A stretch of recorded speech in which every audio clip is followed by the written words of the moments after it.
আজকে চলে আসলাম আপনাদের সাথে শেয়ার করতে রেস্টুরেন্টের স্টাইলে চিকেন রেজালা বা চিকেন স্যুপ যেটাই বলেন সেই রেসিপি নিয়ে। হ্যালো গাইস, আসসালামু আলাইকুম। কেমন আছেন সবাই? আশা করি ভালো আছেন। চলে আসলাম রেস্টুরেন্টের স্টাইলে চিকেন রেজালা বানানোর জন্য। এখানে আমি প্রয়োজন মতো তেল দিয়ে দিয়েছি ঘি। ঘিটা গরম হয়ে গেছে, আমি দিয়ে দিয়েছি সাথে গরম মশলা দিয়ে একটু ভেজে নিয়েছি। তারপর দিয়ে দিলাম পেঁয়াজ কুচিটা আমি অল্পই ব্যবহার করেছি, কারণ এখানে আমি পেঁয়াজ বাটা ব্যবহার করব। পেঁয়াজ কুচিটা একটু ভেজে নিয়েছি, নিয়ে দিয়ে দিলাম আদা রসুনের পেস্টের কাঁচা গন্ধ চলে যাওয়ার পর দিয়ে দিলাম টমেটো কুচি। আপনারা চাইলে টমেটোটা বেটে দিতে পারেন বা ব্লেন্ড করে দিতে পারেন। আমি একদম কুচু করে দিয়ে দিয়েছি, টমেটোটা গলে যাবে। এখন টমেটোটা আমার নরম হয়ে গেছে, সাথে দিয়ে দিলাম মরিচের গুঁড়া, ধনিয়ার গুঁড়া, গরম মশলা, জিরার গুঁড়া, সব ধরনের মশলা দিয়ে কষিয়ে নিয়েছি। দেখেন আমার মশলাটা কি সুন্দর কষা হয়ে গেছে, উপরে তেল ভেসে উঠেছে আর টমেটোটাও সুন্দর গলে গিয়েছে।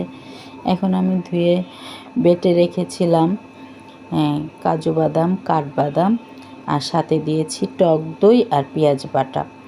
সবগুলি দিয়ে এখন আমি মশলার সাথে ভালো করে মিশিয়ে নেব। এখন একটু সামান্য বাটি ধোয়া পানি দিয়ে দিচ্ছি, দিয়ে মশলাটাকে আমি ভালো করে কষিয়ে নেব। একটু নেড়ে দিতে হবে, কারণ এখানে বাদাম বাটা দেওয়া আছে, তো বাদামটা যেন না লেগে যায় নিচে, এজন্য আমি বারবার একটু পরপরই নেড়ে দিচ্ছি, ভালো করে মিশিয়ে নিচ্ছি। আর প্রয়োজন মতো লবণ দিয়ে দিয়েছিলাম। দেখেন আমার মশলাটা কি সুন্দর কষানো হয়ে গেছে, উপরে তেল ভাসা শুরু হয়ে গেছে। এখন আমি ধুয়ে রেখেছিলাম চিকেনটা ধুয়ে পরিষ্কার করে নিয়েছি। এখন পানি ঝরিয়ে দিয়ে দিচ্ছি মশলাটার সাথে চিকেনটা দিয়ে আমি ভালো করে নেড়ে চেড়ে মিশিয়ে নেব।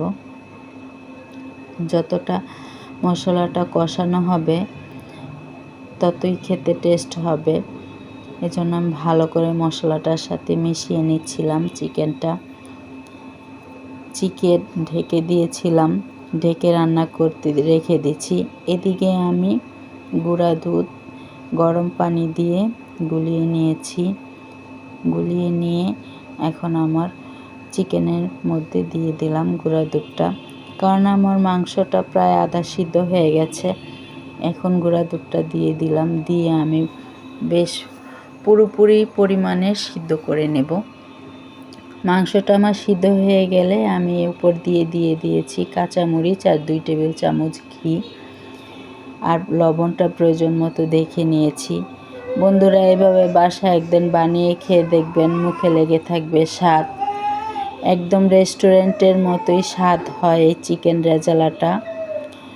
কেমন হয়েছে বন্ধুরা একটু কমেন্ট করে জানাবেন। আল্লাহ হাফেজ।